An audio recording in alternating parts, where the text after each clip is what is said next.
All right, what's up, guys? Let me introduce myself first. I am Disi, the YGG Elite Captain, and today I'm gonna discuss to you guys how to actually start playing Origins, so that when the season actually starts as well, like for the next season, you'd actually be prepared on what you actually want to do, because the season is about to end now, but we're still gonna tackle the basics for everyone to be able to play this.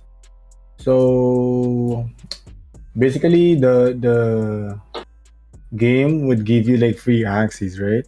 So in terms of those like free axes, there would be like axes that are actually really good for the game, and fortunately, it's very viable. And even if you play the like high elo game, so for now, maybe I can tell you first on how you actually play the game. So we're just gonna discuss it um, by playing like a practice mode here. So I'm gonna discuss to you what is with an Axie first. All right. So each Axie has like six parts in it, and those six parts are like six cards that you can get from the game, whether it be like offensive, defensive, or like a skill card that you could use. So every Axie has that, and it's part of the team building or like the deck building on how you can like form like a whole team with it. So also there's like runes and charms. So runes are those like upgrades that you can do with an Axie, and charms are those like let's say like buff that you could put on like each part of the Axie that you have. So the potential points are the points that you can use so that you could know how much charms you can put in an Axie. For example, this Axie has like 9 potential points from for like an aqua, one for the beast, and one for the reptile. So if you actually check it here, like you can put like an aqua charm on it, and if you go to like a beast part, so this is a beast part because it's like a brown one, you can see that you can put like a beast part on it on this one. And for a reptile part, you could also put a reptile charm on it. And the potential point is based on how pure your Axie is. So let's say you have like a pure Axie here. So this one has like 15 potential points, and it is the maximum potential points an Axie can actually have. So once you change like one part of it, you actually take the bonus off already. Like there would be like a bonus potential point if you actually get a very pure Axie. So if you take one, you're actually gonna lose a bit of like potential point because of that. And like for now, it doesn't really matter yet because the potential point can only be utilized if you actually have good charms already. So for now, we don't really mind about it yet. It would be really like important in the long run. You just have to consider that in the future. So runes and charms are crafted with moon shards as well. Moon shards can be farmed in the arena or in the adventure. So if you play adventure, you get like shards here until you finish everything, and every like 6, 15, and 21 stars, you actually get bonus shards as well. And there's this like foraging time that you get like free shards at the maximum of like 24 hours. So if this one hits like 24 hours, it's gonna get capped at 500 shards, so like 499. So make sure to always like collect it every day so that you don't miss out on those like free shards.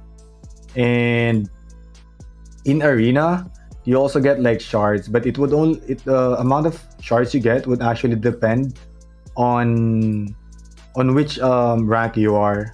So there's like a chart here. So this is like 4 columns because each column represents on how much Axie you own. So for example, you're actually playing with 3 starter Axies. That means you won't actually gain any shards from it. So you need at least like 1 Axie to be able to farm shards. So let's say you're actually in like Challenger. Actually in Challenger you get 250. I'm not sure if this is bugged or not, but yeah, there's a certain percentage of how much like shards you get when you actually use a starter Axie. So I think it's like 33% each starter Axie that is being cut from your shards. So for example, if I play in the challenger and I use 3 Axies, I get like 250. And I think if you only have 3, I think it's around 167, something like that.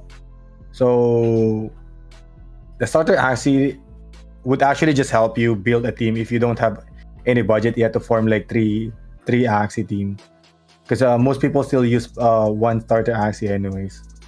So yeah, and then once you craft, this wouldn't be unlocked immediately. I think this would be unlocked at like level 2 or 3 crafting, and this one as well. So same with this until you reach like level 8, I think. So at the start, you actually have to craft like I think 10 or 20 times of the basic ones until you open this one, and then you can start like crafting this maybe to open the other ones. So it's gonna be like different like strategy when you actually play two, because you can either start with like crafting just naked, and once you actually feel like you're already good with the stuff that you get, you can actually incorporate adding like utility recipes with it. Like maybe add 3 Mundust or like 3 Epics, because it would change the percentage for this. So this one would add like a percentage of it. So let me actually get one just to show you. So if you put like one Mundust rare here, it actually changes everything here. So once you add like 1 green, it reduces the common by 20%. So if you add like 3 of it, that means you don't get commons anymore. And yeah, so it's like a strategy that you could do once you start like crafting different stuff. And yeah, so we can discuss that later on what I think is actually nice once you actually start crafting already. But for now, I'm gonna discuss to you how you actually play the game first. So let's go ahead with practice. Can you actually hear my dog? All right.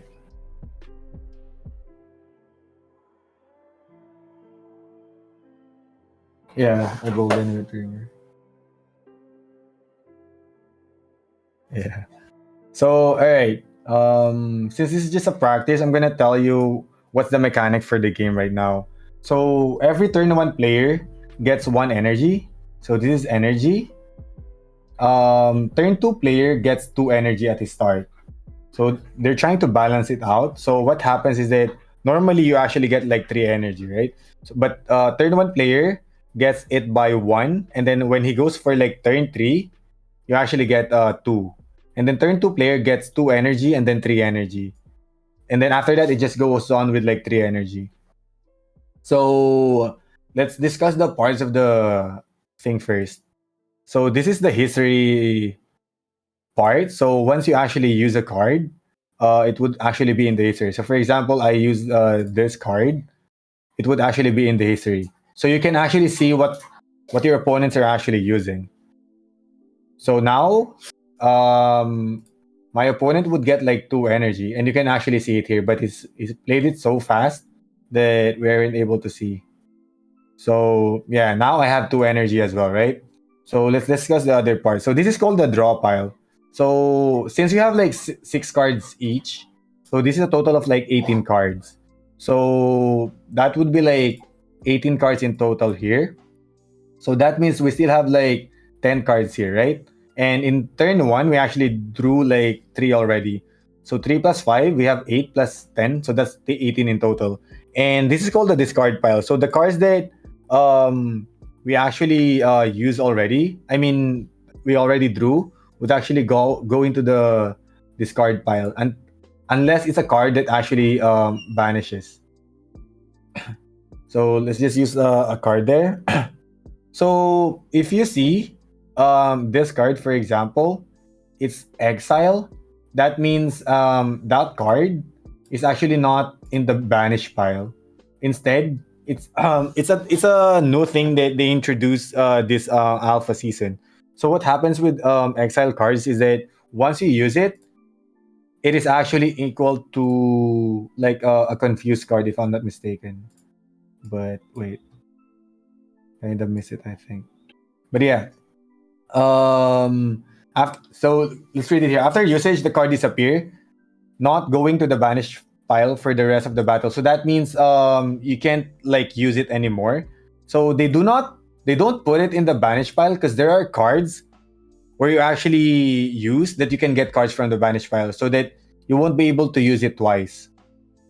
So there are cards like that. And there are cards that once you use actually goes into the banish pile. I'm not sure if I have a card like that. So it's actually named banish. So something like this. So if I use a card with banish, it actually goes here. So something like that. Wait, why is this banished? So the other parts of the like, let's say the board is this one. So you can see your opponent's energy when it's already their turn. So usually this is gonna be like 3 unless they have like energy gain or like void, which actually reduces the energy. And then you can actually count your opponent's cards too. So this is like very important when playing the game. That's why this like Origins is also like very competitive because of how much information you could get on how the card actually cycles. So it's the same thing. So this one is equivalent to this one, and this one is equivalent to this one, and the banished pile is equal to this. So basically, you can see how much cards is revolving within your like deck and within his deck as well. You just don't know which cards it is unless you actually see it in the history. Because like for example, if your opponent uses like 2 cards here, you know that you wouldn't be able to see those cards again until this one goes to 0, or like you already know that it's the second deck. So yeah, and they already like put the damage of the cards here. And let's say you put like a charm here, they would actually put like the bonus damage already in your cards. The only thing that they don't add are those like effect from the runes. I mean, yeah. So for example, if you put like a rune here, which adds like 10 damage on each of your attack, they won't add it here. But if you put like a rune here that adds like 10 damage, it would show that it's actually 90 damage, something like that. So yeah, what else do we have to check here? Yeah, you always have like 1 minute timer when you play the game, and there's also the thing called like Blood Moon here, and it's gonna be in turn 17. So Blood Moon is the same with V2 of Axie. Both of you take damage like at the end of the turn. So the Blood Moon damage starts at like 20 damage, and it increases by 10 every round. So let's just like wait for it. Also, there's this mechanic called return. So for example, if I want to use this card for next round, all right. So if I like, let's say I want to use this card for next round, I want to click the return, and the cost of returning 1 card would be like 1 energy, and then it goes back to your draw pile for the next round. So there are games that it would be very important. For example, let's say you're playing this like Axie that is built around like Rage, and it's gonna go into like Fury form. So Rage and Fury is like the critical mode for V3 compared to V2. Once you enter like Fury form, your damage is multiplied by 1.5 or like 1.75, I think. And it would be Fury form if you have like 10 stacks of Rage. So there would be like games like this. So he enters like Fury form right now. That means his damage would be higher, and he would get like 1 extra energy. And there would be games like, for example, where you already have like 8, and you would want to rage but you don't have cards. You might want to consider returning it so that you can utilize it for the next round. So there would be like games like that. Also, there would be this like part of the game where you can spam like emotes if you feel like sharing your feelings to your opponents. So I think they would also add like other emotes in the future. So this would be like fun too. And yeah, we're already in Blood Moon. So once we end the turn, we actually take damage. Like all of the axes takes damage. 20 like pure damage, unless you have like damage reduction. So yep. And also we have this stuff here. So once you feel like you can't win the game already, you can just like surrender and the game would end. So yeah, I think there would be like stuff that you wouldn't be able to understand yet. Like for example, the curses. So I think I could. Oh wait. Is it good? Oh shit. All right. So since we're teaching everything from the start, I guess we could I could discuss that first. All right. Wait, let me just open the. Is it back? I'm not sure if I click this one, would it go black? All right. So I'm gonna discuss the curses first. So this is called the curse cards. So I'm actually in Axie.tech right now. So that if you guys are interested to search this as well, just search Axie.tech. So these are the curse cards in the game, meaning there would be like cards that could be giving these curse cards in the game. So what you can see right here is like cards named as unplayable and ethereal and banish, right? So unplayable cards are those cards where you actually draw, but you can't actually use it. So you every like turn you actually just draw like five cards. And if let's say there's like three curse cards on it with unplayable, that means you can only use like two cards and you might not be able to use all your energy. So there are comms built around that. And unplayable is a very, very good tech that they added in the game so that your deck would actually be like important as well when you're playing the game. And there is this thing called ethereal. So ethereal is a it's a mechanic that if you don't actually use that card, it actually goes into your banish pile. So, like for example, this curse card, if you don't like you draw it right and you don't use it, it goes into your banish pile. But if you get like a curse card that is only unplayable and there's no like ethereal, it would go back into your deck. So it would stay into your deck until the game is over. So there are like different like tiers on how good a curse card is also. Like definitely the daze is better than confused because you can't actually remove this from your deck. And then you have this goo, a curse card that can only be removed once you actually spend energy on it. So that is the difference between being unplayable with ethereal and banish. So this is playable because you need to use it in order for it to be removed in your deck. And then there's also this one, same with like confused, but it has a bonus thing that actually damages your Axie at the end of your turn.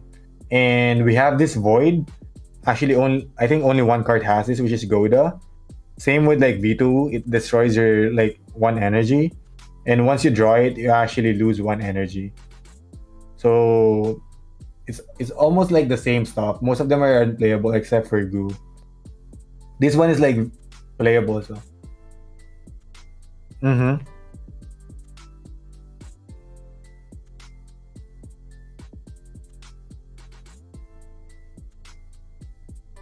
Yeah, it actually like um it shuffles into your opponent's deck.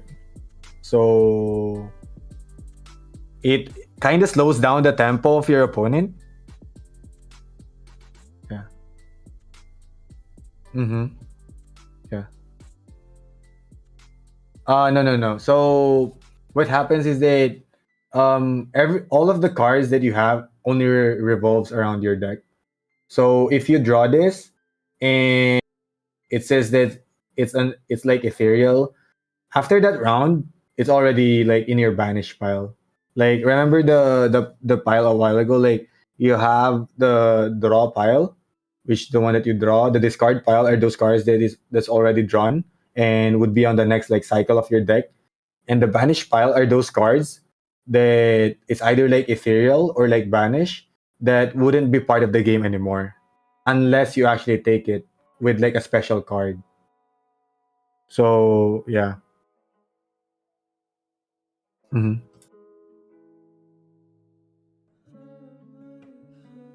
Hmm. Hmm.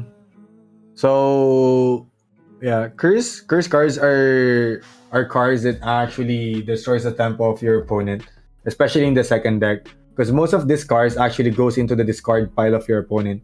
Meaning if the game is already like starting in the first deck or in the first like few rounds, that means they wouldn't be able to draw those like curse cards until all the cards are drawn from the first deck. So that means that on the second deck, the tempo of your opponent would be very, very different. Because let's say you only have like 18 cards, right? And let's say one of your axes dies when the first deck is gone. So let's say you still have like 12 cards, and then your opponent was able to put like let's say three or four curse cards. That means if you're really, really unfortunate that you draw like four curse cards in one turn, that means your tempo is very much behind already because you can only use one energy from it. So it's like a comp that really destroys the tempo of your opponent. That means you can't really use any energy from that round. So people wouldn't really like appreciate it like quickly because you wouldn't feel it immediately. And at the same time, when you play the game, you won't know if your opponent actually like draws the curse cards until you realize that he ends turns immediately and doesn't finish his energy, something like that. So those are the function of like curse cards. And like for example, you have this blackmail from like the egg bomb.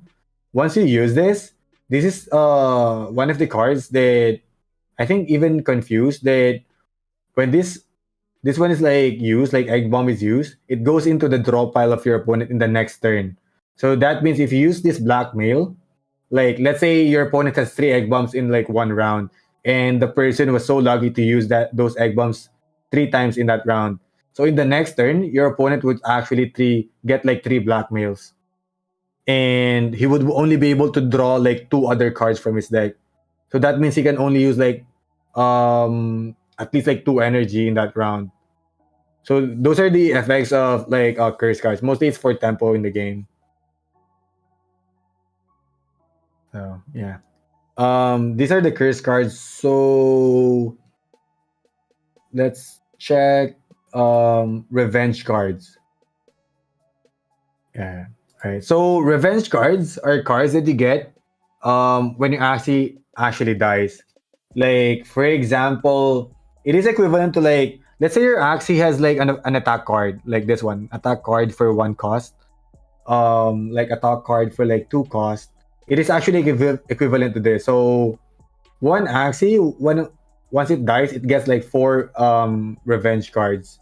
So those revenge cards would depend if like let's say the Axie has like four damage cards. So the revenge cards would actually be like offensive cards if I'm not mistaken. And if there are cards like that are defensive, you actually get like defensive cards. And I think it depends on the amount of like energy the card actually requires to be used as well. Yeah. Correct me if I'm wrong, but that's how I actually know it. And yeah, most of the cards has like offensive cards, so you know that they would get this like revenge card. So let's say plants usually have like defensive cards or like shield cards, right? So if that plant only has like one attack card, like let's say a Sirius that is like an offensive card with one energy cost. So most likely he's gonna get like one sword and mostly like blue cards or like defensive cards. So that's how they do the revenge stuff. Because before the alpha season, I think the revenge cards that Axis get are usually six.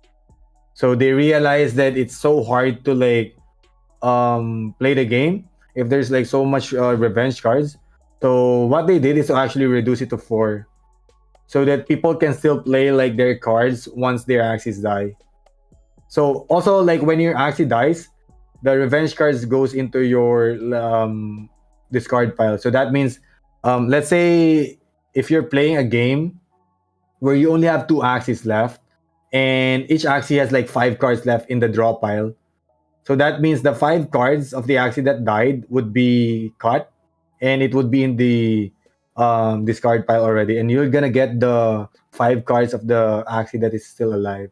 So those kind of stuff would be like very important when you're playing the game already. Like when you decide if should I let this Axie die or not, so that I could slim my deck, something like that.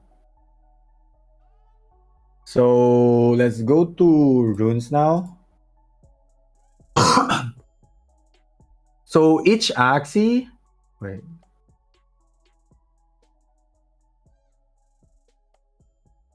So each Axie has four runes, and each rune has its own like rarity. For example, there would be runes which are like mystic in like rarity. So here you go. So there would be runes which are mystic, rare, and epic. So it's really gonna be tough for you to get like mystic runes, and epic is the middle part of it. So as you can see, when you're trying to craft, these are the percentage of or like the chances of how much you can get the runes, and it would differ once you add this stuff, because once you add this stuff, this one actually changes as well.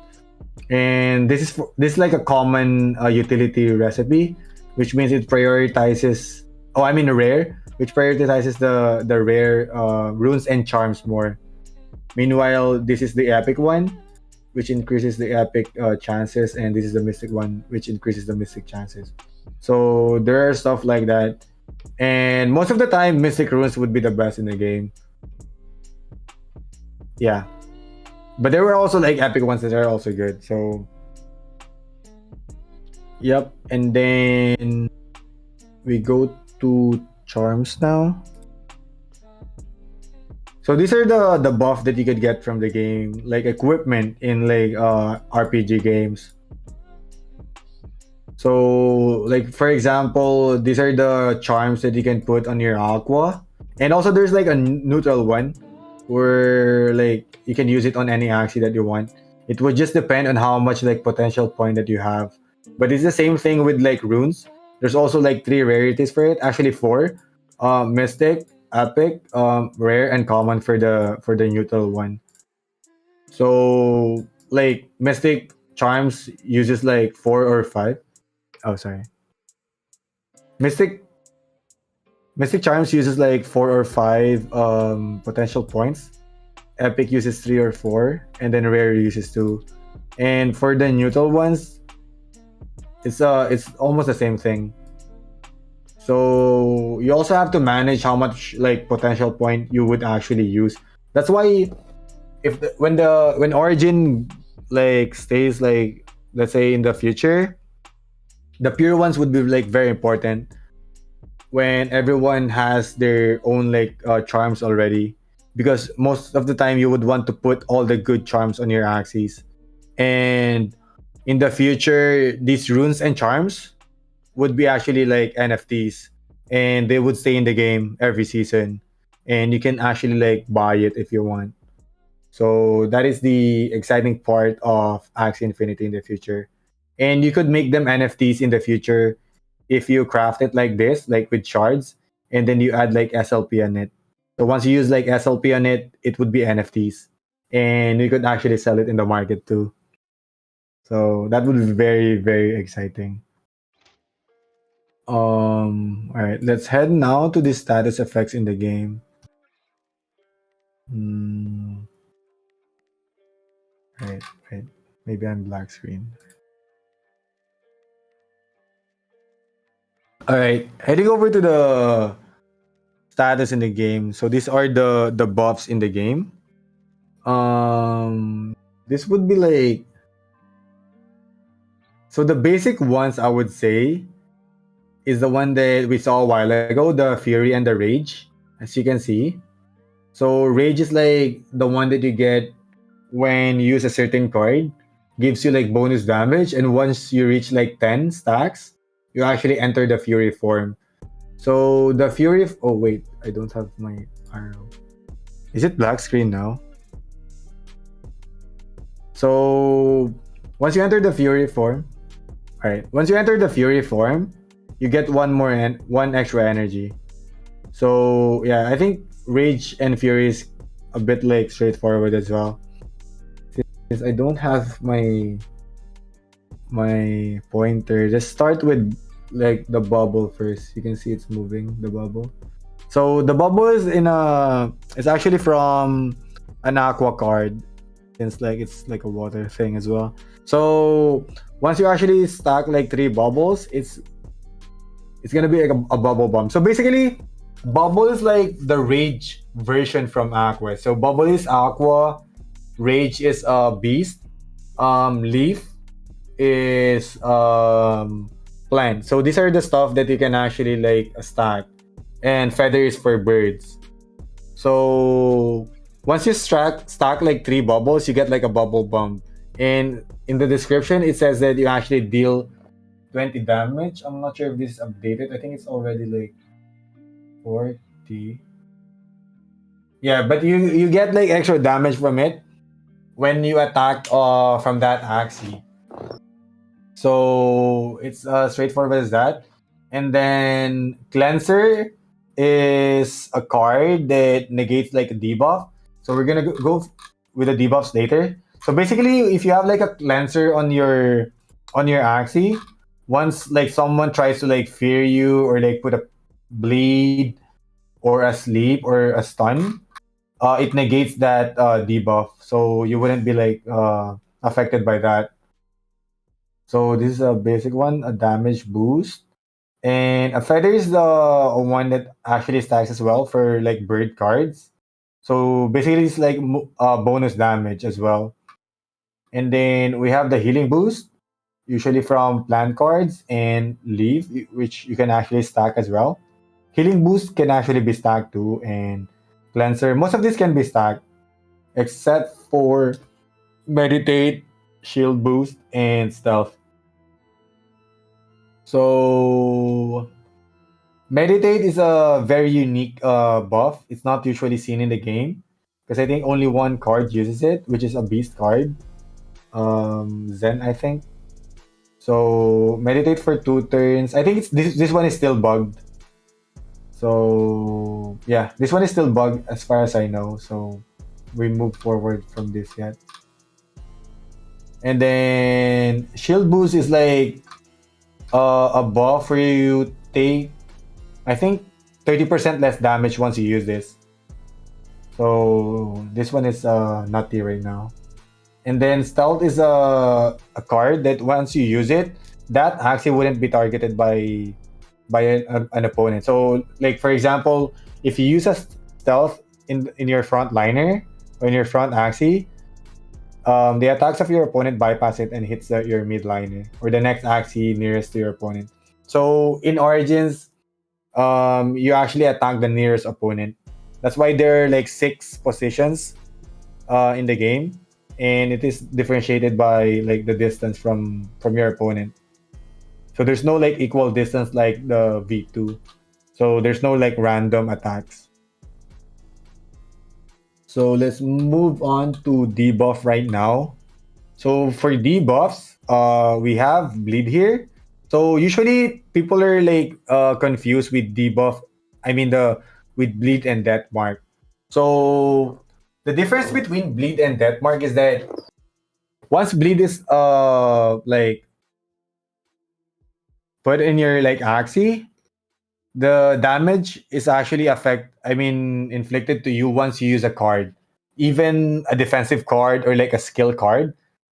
Just one card, any card that you use on that Axie, on that specific Axie with a bleed, you take 15 damage. Meanwhile, if that Axie is inflicted with a death mark, you would only take damage if your opponent uses an attack card. Like for example, in that turn, like his first energy, he puts like a death mark on you, on your like let's say backliner, and hits your frontliner with an attack card. You actually take extra 15 damage on that backliner. So that is a mechanic that is also like interesting in the game. But once your opponent uses like a skill card or like a defensive card, death mark wouldn't like proc. So there is this card. Wait, what is this? Disarmed. So there's a card, Kestrel from the bird and Sirius from plant, that once you use, you won't be able to use your opponent wouldn't be able to use attack abilities anymore. So Kestrel is a card that once you use, like if a card says that it's initial, let me show it first.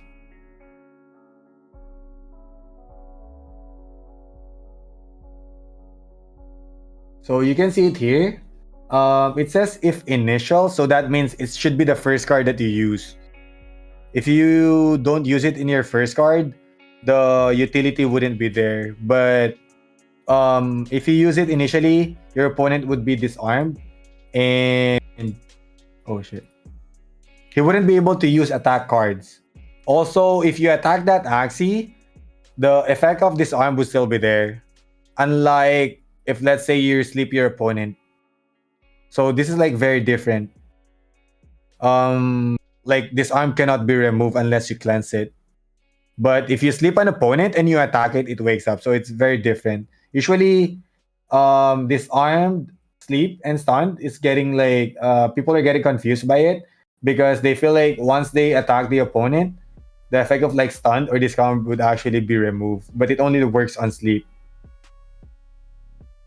So yeah, you can't just use like attack abilities, but you can still use like skill cards and defensive cards with disarmed. But most of the Axies has like if it's an aggro comp, most of it is like attack abilities anyway. So this one is also like very important, especially in the late game. So next we have Doubt. So Doubt is like the Scarab in V2. It reduces the healing of your opponent. So this one is pretty straightforward. And then what we have next is Fragile. So Doubt is for healing. Fragile is from the amount of shield your opponent actually takes. So let's say your opponent has like a shield card that gives like 100 shield, it would only have 80 shield on it. So pretty straightforward. But yeah, I think this one could still be improved by the mods because 20% less shield is pretty low in the current meta of the game. And the next one is Fear. So there are two debuffs that people are getting confused as well between Fear and Hex. So remember the curse card a while ago, the confused one, the unplayable but ethereal. Once you actually get feared and you use an attack card, you actually get a confused card into your draw pile. That means it's not in the discard pile, in the draw pile. You actually might get it on the next turn. So yeah, the difference between Fear and Hex is that Fear is for attack cards, while Hex is for non-attack cards, like defensive card or like skill cards. Shield cards or skill cards, as far as I remember. So people are actually confused with that before, but that is the main difference between these two. And there are cards that could inflict like fear on you, and Hex. Hex is pretty rare, usually seen from a rune from the dust. So yeah, heal block is pretty straightforward. You wouldn't be able to heal once you use this. I think there's only one card that I remember from this, which is a bird card, Insectivore. And then we have poison as well. So this one is the one that I love because I'm a poison player. So once you inflict like poison on your opponent, like let's say you inflict like 3 poison on your opponent, on the start of the turn of your opponent, the damage of the poison actually ticks. So let's say your opponent has 3 poison stacks. So that means your opponent would take 9 damage from poison on his turn because it's multiplied by 3. And the poison tick would actually be reduced by 1. So at the start of the round, your opponent has 3 poison. It gets damaged by 9 because 3 times 9. And then the poison tick would only be 2 after that round. So, and it's actually capped at 30 as well. Also, if you die from poison, that Axie could still get cards from that Axie. I think it's not a bug. I think it's a mechanic that they're trying to utilize for poison players as well, so that they can try to utilize killing their opponent with poisons. A very, very good mechanic that I usually try to utilize as well. And then we have sleep here. So sleep is the same with chomp. You can't use anything, but the only difference is that sleep is very like sensitive, you know, compared to stun, because once you sleep your opponent, they could still be like safe from the sleep if you attack it. So yeah, let's say you sleep your opponent in turn 1 with like double talk.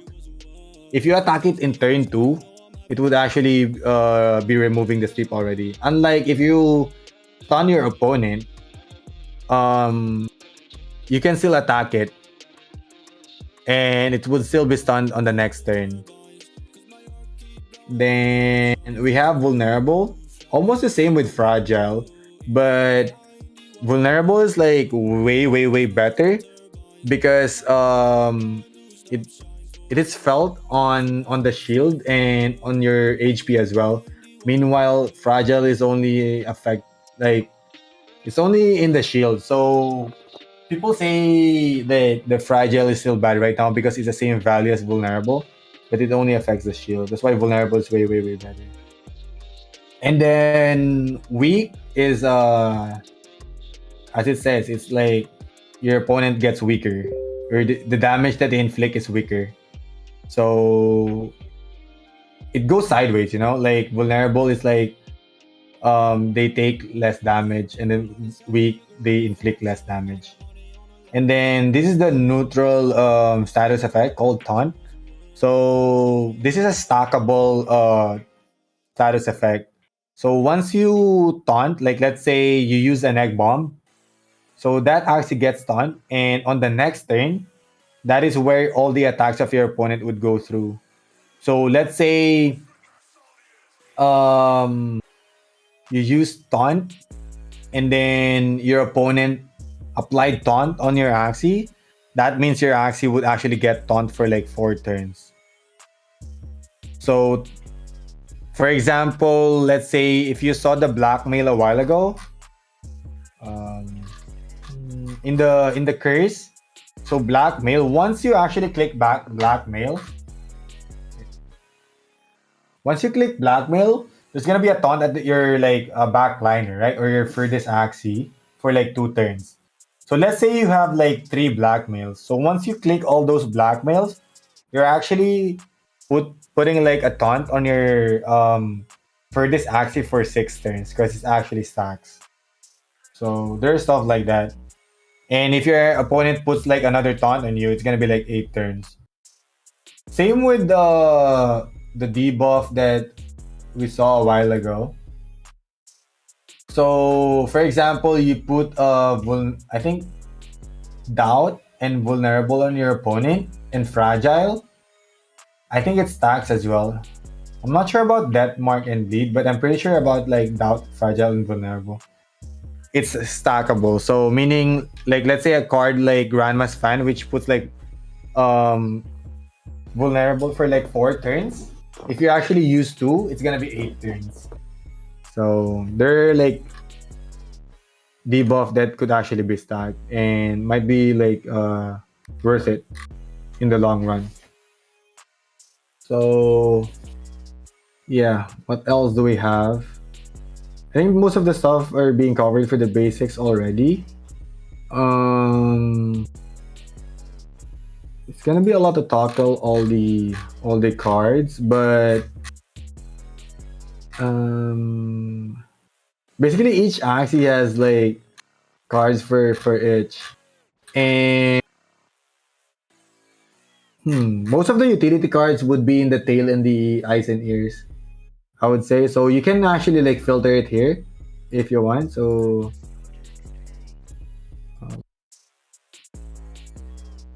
for example, you can see like in the eyes, like eyes of the Axies, most of them are like zero cost because there is a that is a part where most utilities are actually placed by Sky Mavis or yeah by Axie. And I think if you were to start like playing Axie, it would be nice to actually check all the cards first. Like you don't have to memorize everything because if you come to think about it, most cards are just like the same with each class. Like for example, let's say a search card like Blossom is the same as a search card like Bookworm. It's just that this card is for plant, this card is for bug, and then we have one for Aqua, the telescope, and yeah, Lucas. So there would be like same stuff on like most classes, and it would just differ on like the attack cards and shield cards per class. Like let's say beast cards has more, let's say, offensive cards compared to like plant cards or something like that. So it would just be the balance in the game. And yeah, I think if you're to start the game, it should be your like not really like responsibility, but you should really like read everything first, I would say, when you play the game, just to have an idea of what you're gonna do. So let's leave it to that first, like an assignment for people who would actually want to play the game. And we can actually like start with, so how do you start the game now? So let's say you already have your like one or two axes with you and you actually want to start with playing the game. You could start playing with starter axes if you want. Like usually people just use the damage axis right here. And before you actually play the game, you have to play adventure. So before this one opens up, you need to play this first. It's like how we usually start the game, like tutorials. And you get shards here anyways. So I would just like suggest you stuff on what you can use when you play this tutorial. So I'm not really sure if you already like which starter axis you get from the start or do you get like everything. But I would suggest you guys play with this.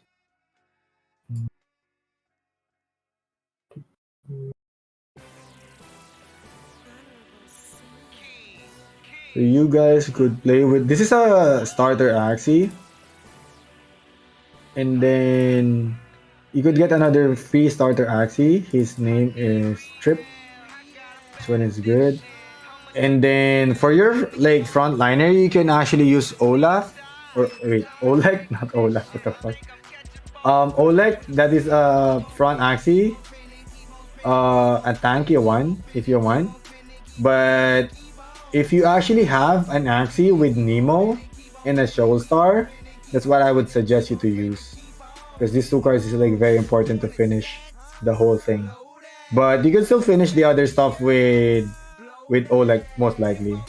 But if you have an Aqua or like any Axie with Shoal Star or like Nemo or like an energy gain, you can use this first. And then you don't really have to put like runes and charms on it. You can still like play it. But if you want to like finish all these like 21 stars, you just need like a common rune to finish it. So this would be like very like straightforward. So let's say we start here.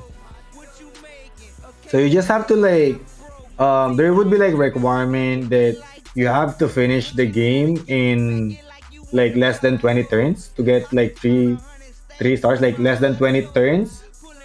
Your all of your actions should be alive, and I forgot the other one, but there's like three requirements for you to be able to 3-star everything. So once you play the adventure, it's straightforward.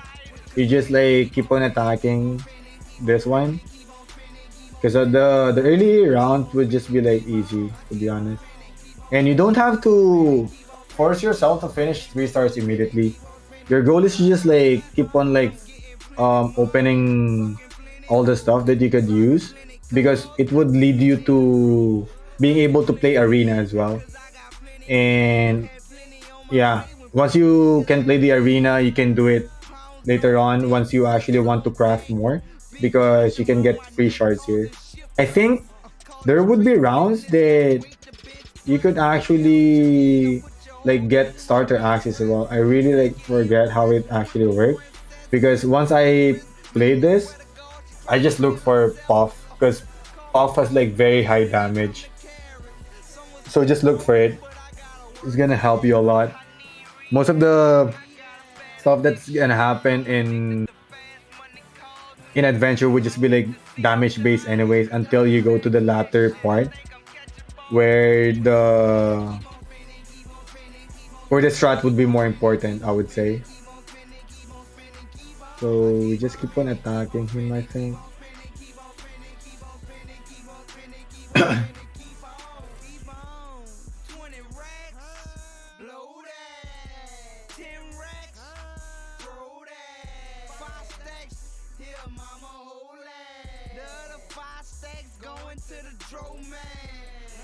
Alright, so that's the end of the like first part.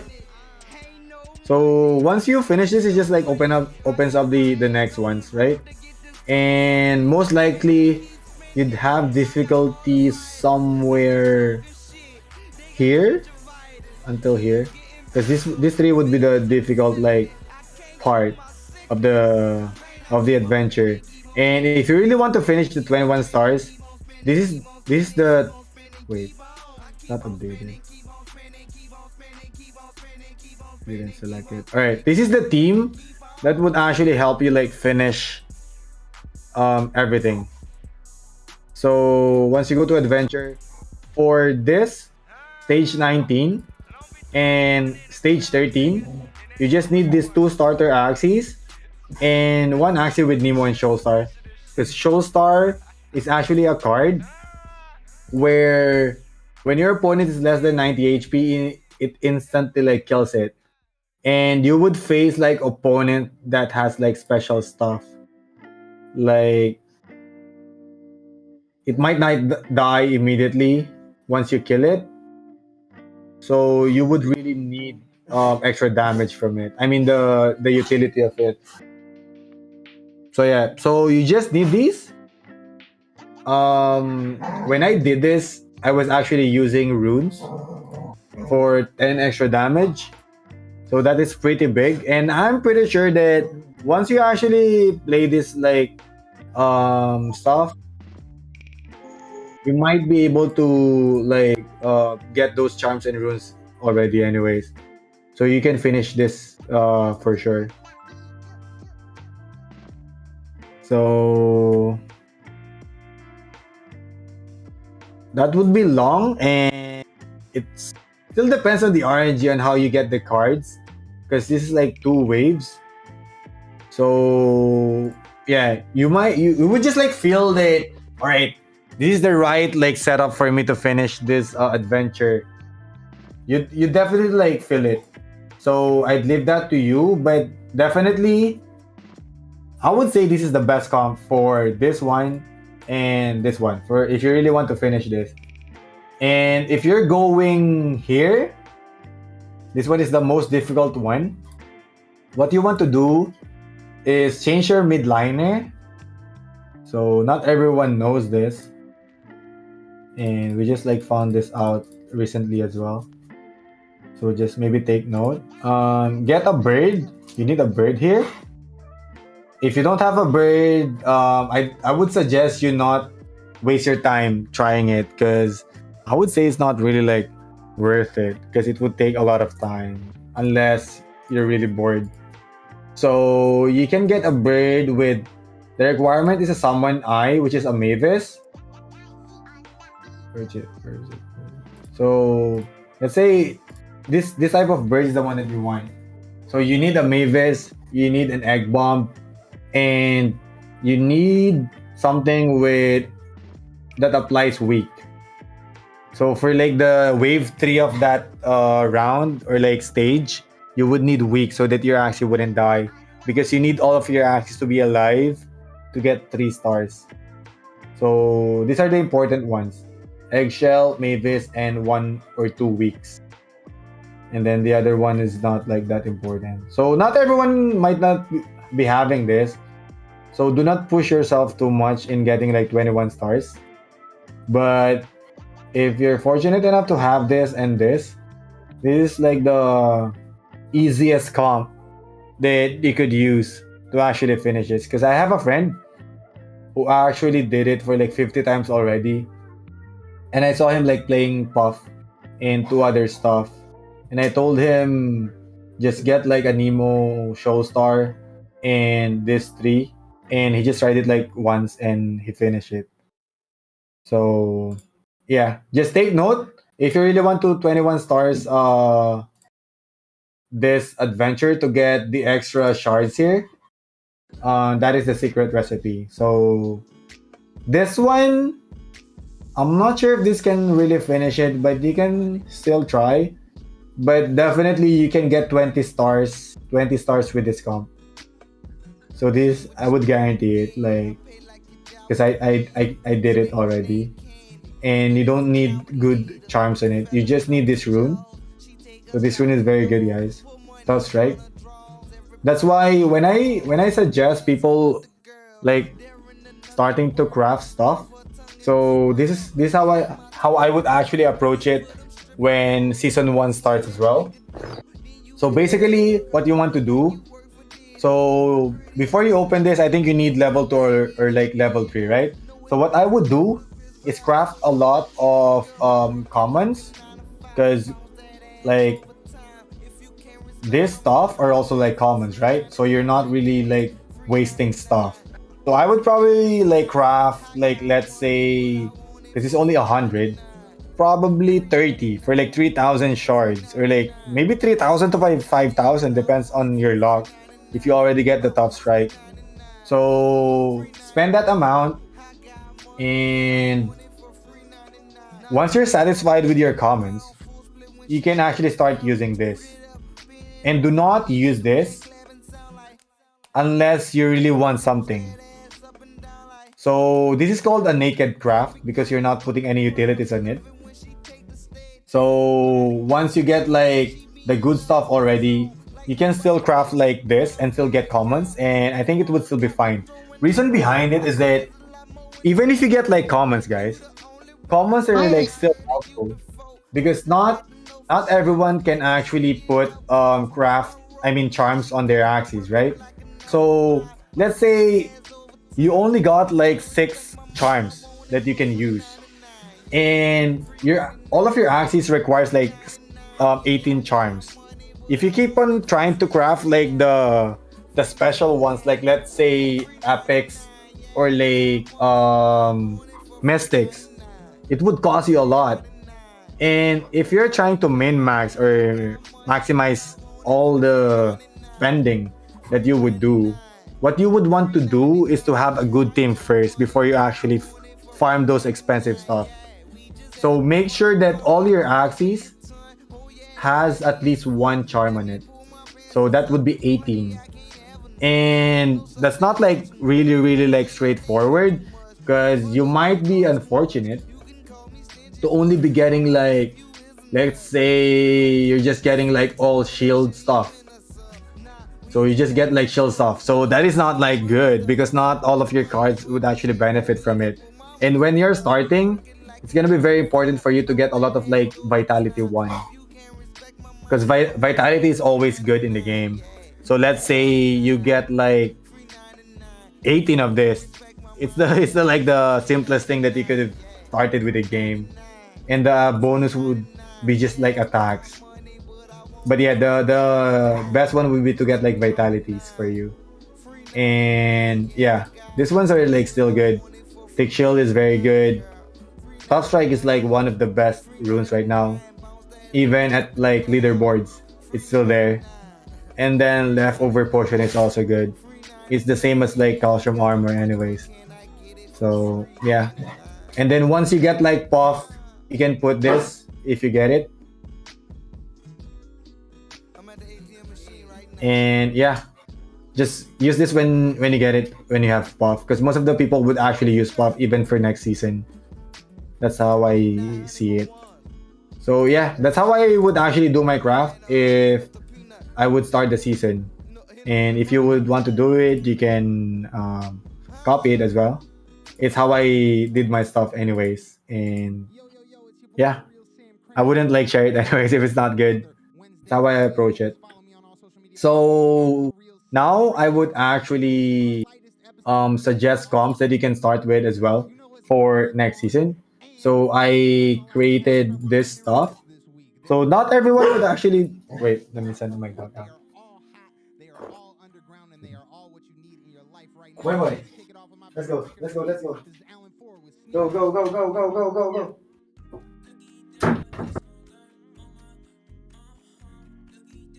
Alright.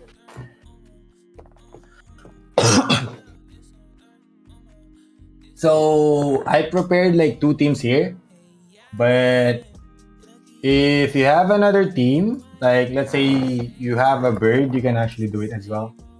This is like a team that you can actually use to farm shards and could be used even on like high elos. So the good ones would be like Puff, for example, because it's for like everyone has it. It's just that once you use Puff, remember that the amount of shards that you get is only like 66% of what you should be getting. But think about the win rate that you could get from this Axie because it's really, really good. So for the front line, usually we want like an Aqua or like someone with energy gain. So put a normal one.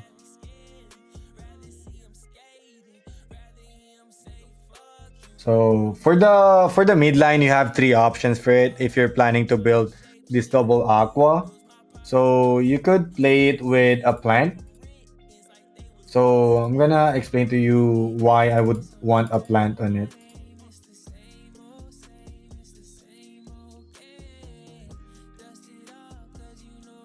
So the idea behind a team like this, like even for like other ones, is remember the card that we're talking about a while ago that has taunt? So a plant with cactus has a taunt. So that's why you actually want to use it. Because it could buy time for you so that this one doesn't die immediately. And that means since this one has a taunt, there's another option for you if you don't have a plant. You could also go for a bird that has an egg bomb. But most of the people would want an egg bomb with Mavis because what Mavis does is wait, let me show it.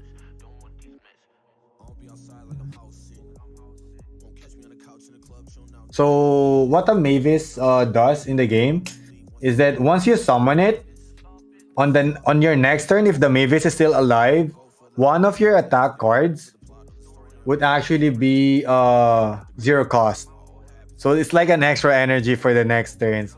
And the Mavis could live for I think 2 or 3 turns. So it's really, really helpful and can help speed up the tempo of your game.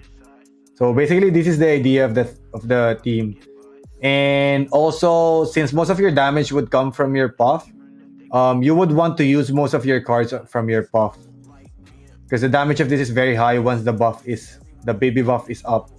Because a baby buff gives you 22 bonus damage. That's why it's so good if you actually put a tough strike on it. So yeah. So most of the people just put like tough strike anyway. So maybe we can put it here. see how much damage you actually get from it as a starter without any charms. So yeah, this is one of the teams that you could use. The tail doesn't matter that much. It really depends on how you want to approach the game. You could put like post fight, hair dagger, or like any other damage card. But most of the time, you would want a damage card with this comp, especially with Puff. Also, it would be very great if you have like energy gain here. That's why if you actually ask me how I would rate the starter team, I would put the plant in the third like option because it doesn't have any like energy gain except for like the carrot, which is not really an energy gain. So I would put the bird for the second one because it has a Mavis and an egg bomb. But the most straightforward one is just to use another aqua with Nemo. Because usually what you want to do is to actually use a Nemo and play the damage cards on your Axie.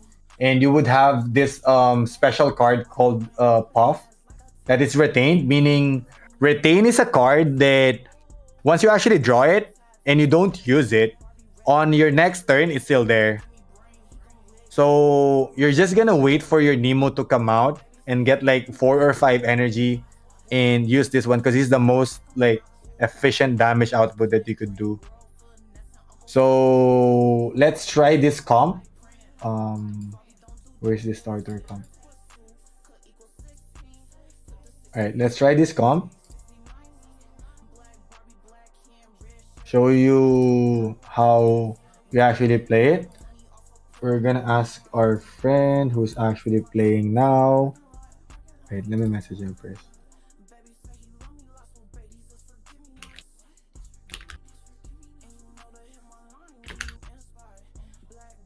All right.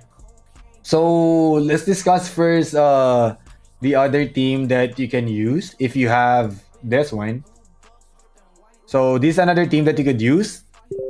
This one can also reach like high elo and it's very like straightforward to use.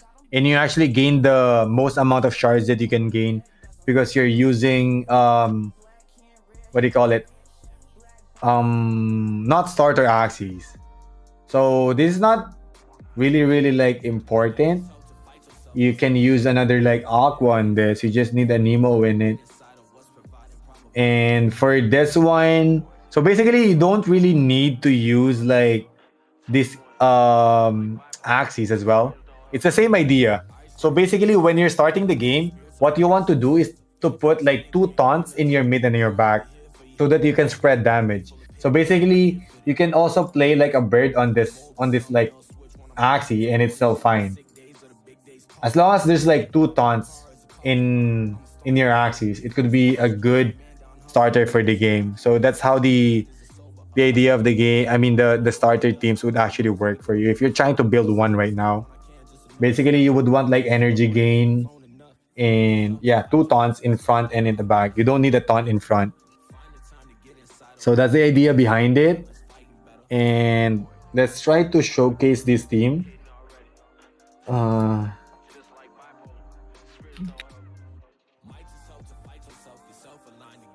So we're gonna scrim with one of our teammates in YGG Elite. He actually used this team to climb until Dragon, I think, or Tiger before. So yeah. Wow, he actually is a good comp too. So yeah. Oh, he didn't put any runes. So basically what I would do right now is teach you how you actually play this like comp so that when you actually start the game, you have an idea on how you can actually play it. So basically our opponent actually kinda counters us because he tries to aim for our backline here because of the blackmails. But let's see how this works. So basically when you're playing this comp, you would always want to use the baby buff. And then since we don't have any cards here and we still have 1 energy, we're gonna use clear so that we have a chance of like using 1 card. We're gonna clear this too. Clear is like you discard cards, but you get extra cards from it afterwards. So we're just gonna use this card, which gives a curse card to our opponent, and then it goes to the banish pile right now. Meaning, once it's already in the banish pile, you wouldn't be able to get it anymore, unless you have a special card to get it, like tricky or like yeah, something like that. There would be cards that could actually get cards from the banish pile too, and there would be cards that you can also use to get cards in the discard pile. Once you actually check the other, like the card list or like the one that I showed you a while ago, you would be able to see those cards too. So now my opponent uses this one. So I don't have any access to this, right? So it would be really like tough for me. Also right now, if you can like notice it, I only have like 3 energy here. So in order for me to maximize all my damage here, I would want to use this one. So if I play Tiny Dino initially, I get 15 more damage. So checking all my damage cards is the most like beneficial for me. And I don't want to use this with just like 1 energy because it wouldn't be like worth it. So we're gonna try to use Nemo here. So we're gonna get like 3 energy and use this to its like full potential. Hopefully it kills 1. If not, it's kind of unfortunate. So that's why this Axie is kind of like RNG based as well. Because sometimes it could clutch your game, sometimes it could ruin your game if you actually play it early. Because if you play it early, you have like, let's say, high chance that hit different like Axies and you wouldn't be able to kill it. But you always have to weigh the options that you have, especially when you're trying to utilize a certain card.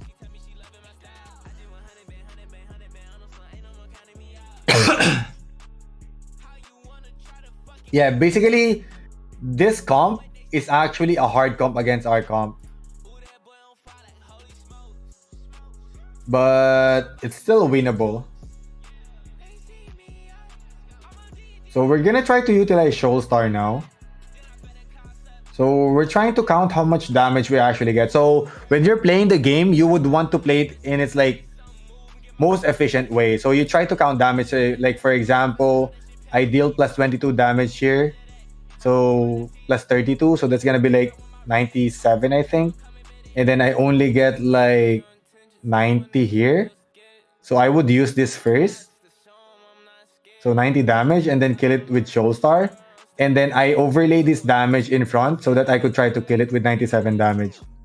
So it would still kill it, but if you come to think about it, you try to still play it with the most efficient way that you can play it because building habits would actually help you in the long run. Alright. So those are revenge cards from his other Axies. So right now, we have the option to actually make this guy alive by splitting stuff here. So that we would be able to get like 3 cards later. So what we would do here now is to actually use this highest damage card first. And then since Blue Moon has a draw card potential, we use it as well.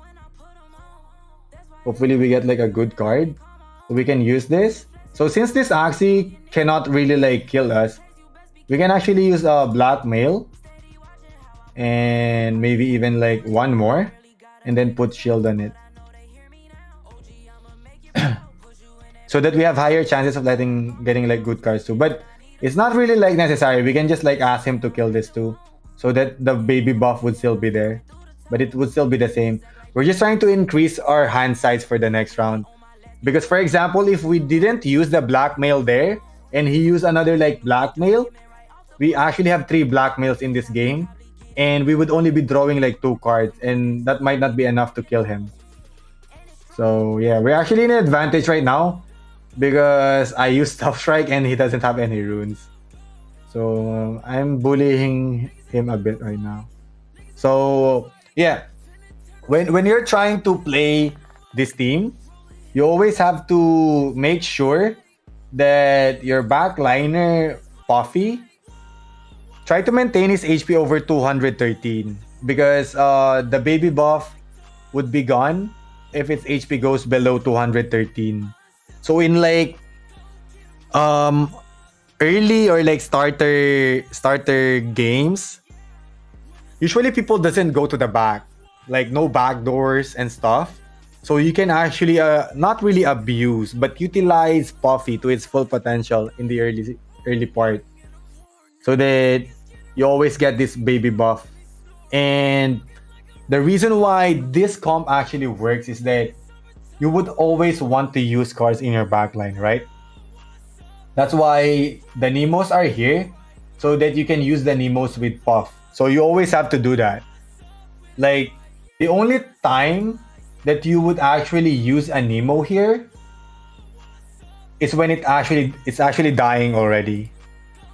Like, for example, like you got like turn 1 and your frontliner might die turn 4 already. And at turn 3 you got Nemo, even if you don't have cards here. During that time, you should already use your card in front. I mean your Nemo in front, because most likely you wouldn't be able to use it anymore. So those are the only times that you would probably use your Nemo. That's why it's very important, like sometimes, to get a taunt here. The one that we have, the plant and or the bird, because usually you want to utilize that Nemo in front. And how do you utilize it? You would want to save it when it's actually dying already, so that you split damage. Like for example, if in turn 1 you actually get like an egg bomb already, you could already use that egg bomb, so that there's a high chance that your frontliner can still use its Nemo for like 2 to 3 more turns. So when you play this comp, always have that in mind. The tempo of your game would be bad if you don't use your energy gain. So yeah, that's how you actually play it. We could try it with that team. So we can try it with this one. I'm just gonna change this to a better one with, like, let's say this one.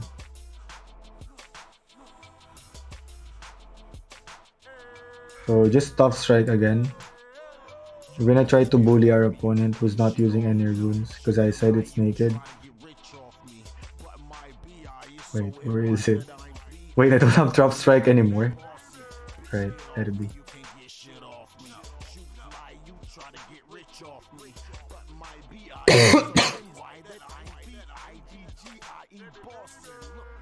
Alright. Also, remember that for you to be able to use a certain rune or charm, only one Axie can use it. So, for example, when you start the game and you have limited runes and charms, if you want to play it as well on another team, you need to unequip it. And equip all the runes and charms and transfer it to the other Axie. You have to do it. That's why you really need a good amount of like runes and charms at the start as well. And do not be afraid of getting commons when you start the game. He added top strike too as well.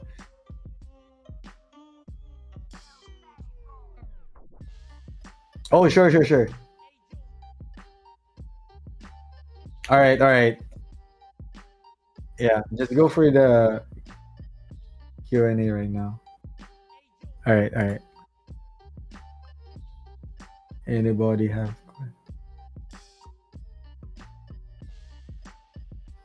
All right, all right, all right. I'm just gonna play the game and you can ask me questions.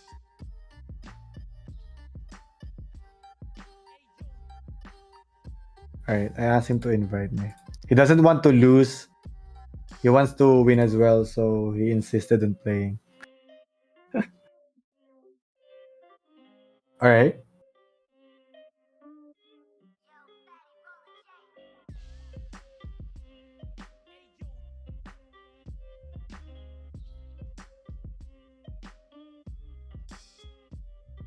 Mm-hmm.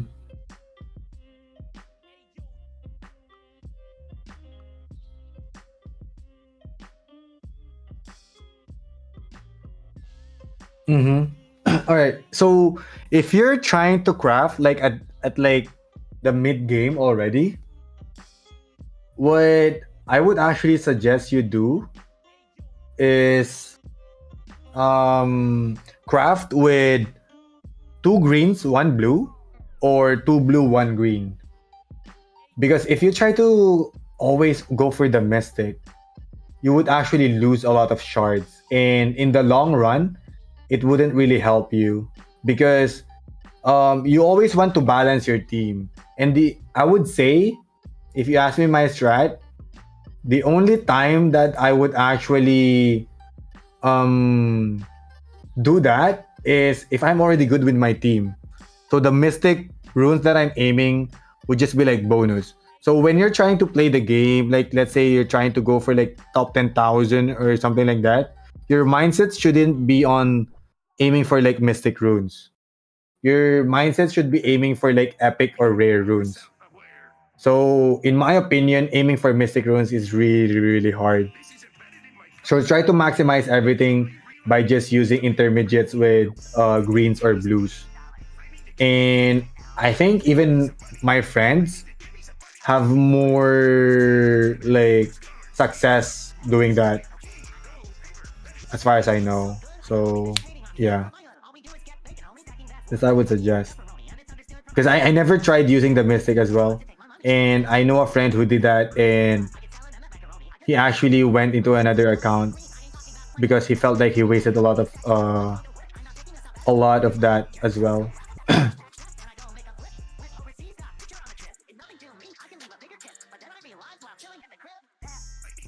Oh my god. My positioning is wrong. Alright. I hope I was able to answer that. Because that's my strat. I'm just sharing you my strategy when on crafting. Because I always try to min max. Like even on like any other game that I play, I don't usually aim for like the top tier. I would always play it like the safe way. I don't usually want to like gamble, I would say. Even in like other games that I play. I play it safe, something like that.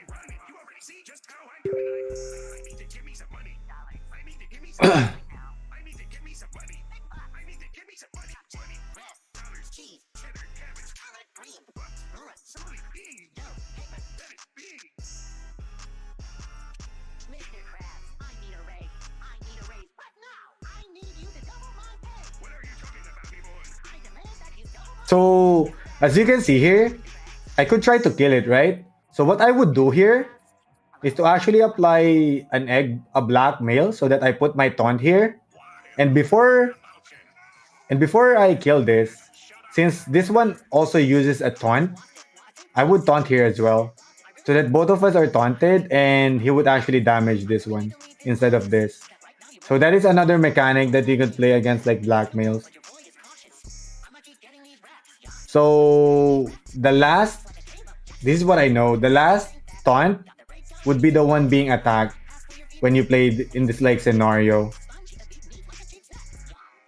But if your opponent uses like a multi-hit attack, like let's say a Kotaro or like an Earwing, if two axes are taunted, both of those axes would actually be able to take damage. Alright. I think we win.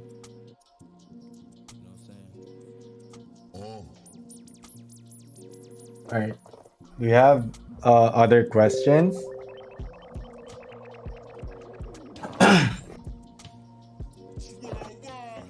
So yeah, I actually like this team as well because it's really balanced. Like if you can see how much value I get from the Mavis because he can like kill it, especially when you start the playing Origins and let's say you're playing in the like start of like lower elo. Most people are just like trying stuff. You could easily climb your way up with this comp because it's really really good. Another version is the plant, but that would be my third option if you don't have any. So my first option would probably be the Aqua. Because the Aqua, you don't need to think that much. The Bird, you kind of need to think like a bit. Because you can do outplays with this, with the Egg Bomb, with the Bird. So what, excuse me, other adjustment that you could do is like, in terms of positioning, since you have a Mavis, and if your opponent has a Blackmail, what you could do is to position your Axes like this, and then when you summon the Mavis, you can put it here, so that when your opponent gives like 2 Blackmails, let's say, you can just like spam those Blackmails and put it on the Bird, so that your Puff is still like safe. So if you're playing a Bird, this is a better positioning than the one that I did a while ago. That's why when I was playing, I said that, oh shit, my positioning was actually bad because I wasn't able to save my Puff from the Blackmail. So, do you have other questions? I think I was able to show what I would actually do for the next like season. Until I figure out another comp that I would actually play for the start of the season, I would just use this, to be honest. Like, we could see each other in the start of season playing the same stuff until I figure out something. So, yeah, if you have other questions with crafting, I think I actually said my strategy already. Yeah, I never use this. Never. It's really expensive for me.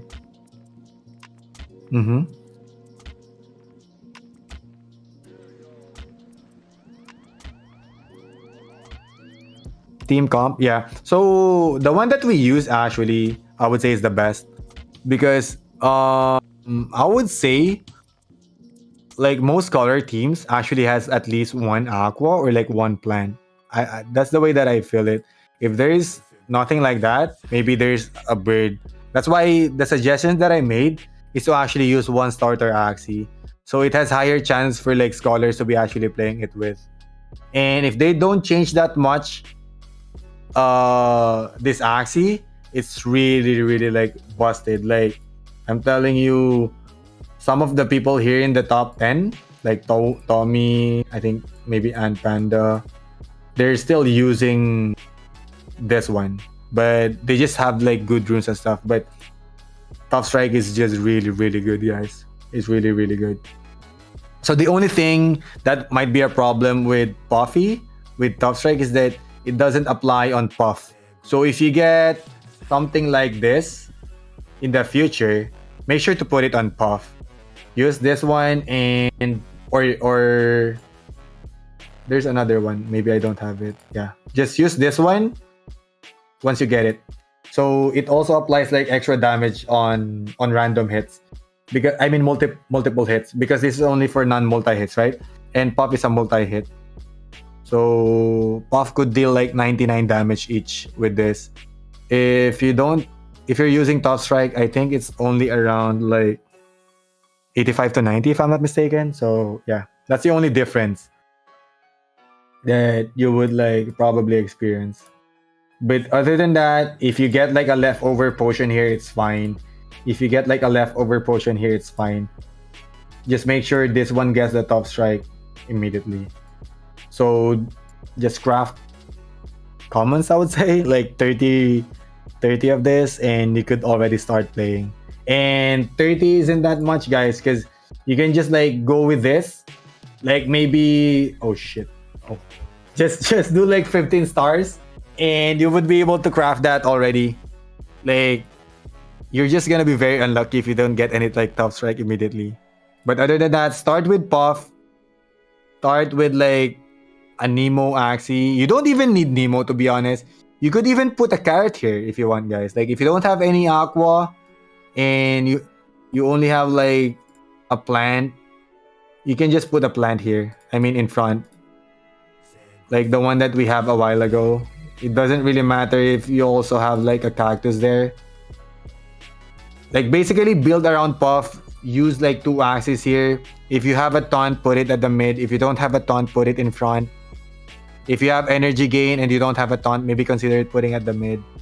But yeah, the most important thing is to actually put Puff at the back and put like a top strike on it. That's why the thing in my head right now, like maybe the reason why they're not changing much stuff with Puff is that it makes Origin a very beginner friendly game because a starter Axie can actually carry you in high ranks. So do not be afraid of like very rich people or like whales that can actually buy very good Axies because at the end of the day, everything is RNG here.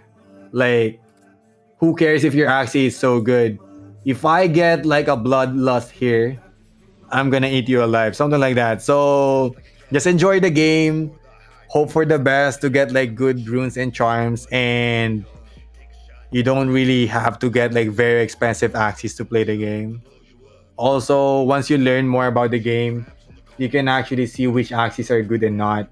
And it's the beauty of the game, especially Origins, because there are two parts in playing Origins. It starts with deck building or team building, and once you play the game, it's all about efficiency. So those are the two parts when playing the game. So in terms of like efficiency on how you actually play the game, like card orders, maximizing the damage that you actually like deal into your opponents, overlaying damage in the mid or in the back, and then figuring out your like winning conditions. So we could tackle that more in the next like bootcamp, I would say, because especially in the late games, I could teach you how you can actually clutch games. So there would be games that you need to be like defensive in the late game because you need to count how much energy and damage you need to finish the game. And there would be games that you only need this much amount of like damage. So might as well go defensive during this turn, something like that. So that will be part of like the next boot camps, I would say.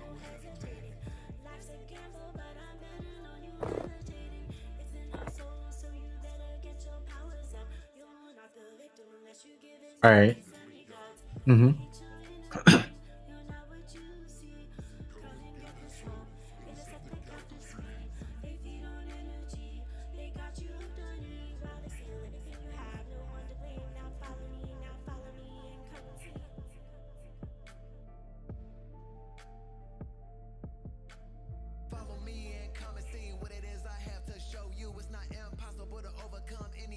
Mm-hmm.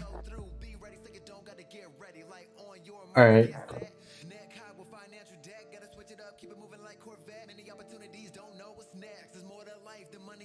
All right. Your eye is chubby.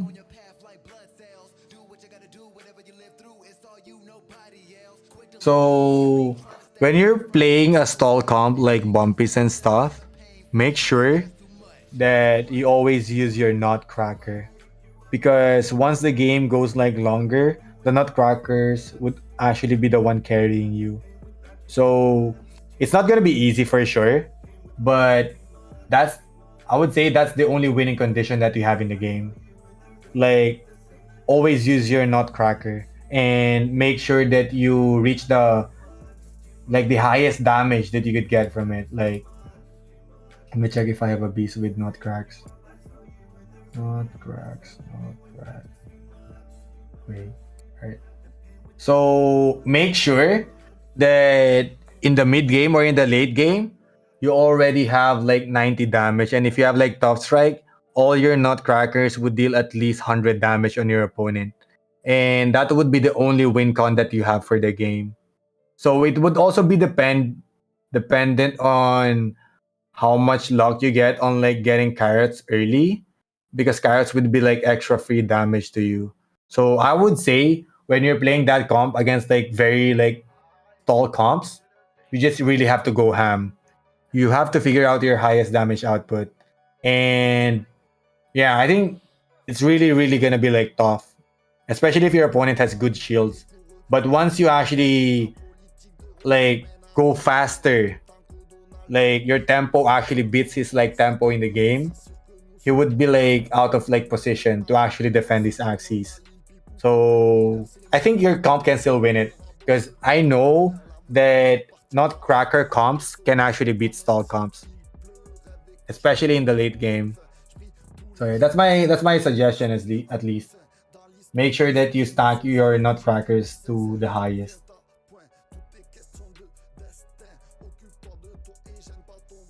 And go very like defensive, aggressive. Do not use like pumpkins maybe. I don't think you should defend in that comp. Like even if you're like let's say frontliner dice, you don't really mind because it slims your deck.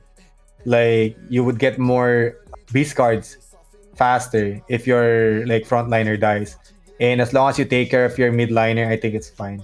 So basically you really just want to stack like nutcrackers like faster. So I'm glad that I'm actually doing. Yeah, yeah, yeah. It's really just tough for you, I would say. But if you're doing it that way, I think you really just have to hope for the best. I would say because it's really a hard matchup.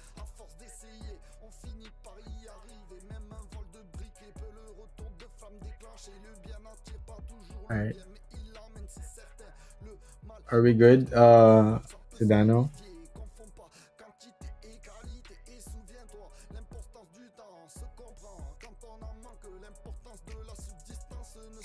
Excuse me. Yeah. Mm-hmm. All right.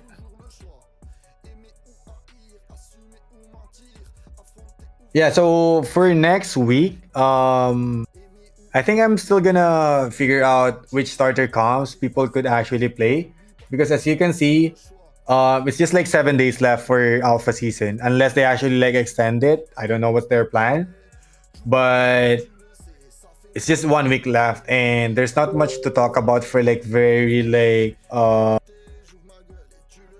would say advanced comps yet. I think we have to progress it such that you guys could also be able to like build your own comps with the ideas that I could share to you guys. So yeah, I think that would be the case for like next week. So by next week we would only have like few hours left for the season. So better start preparing on what you actually want to do for the start of the season next unless you're also like aiming for leaderboards right now, which is or like top like because if you can see the end of season reward is really good. Like even top 10,000 players can get like 2.8 AXS and you can actually build a team for I would say like 7 AXS. So yeah, it's really big guys, but I would say it's not like easy to climb. Like look at the difference between the top one.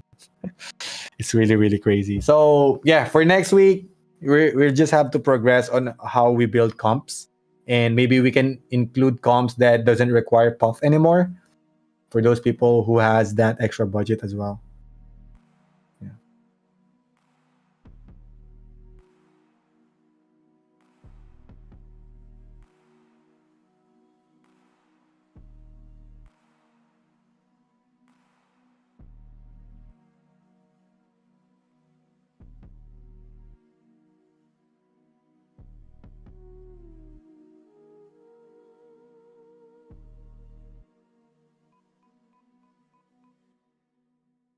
Thanks, guys. See you on the next one.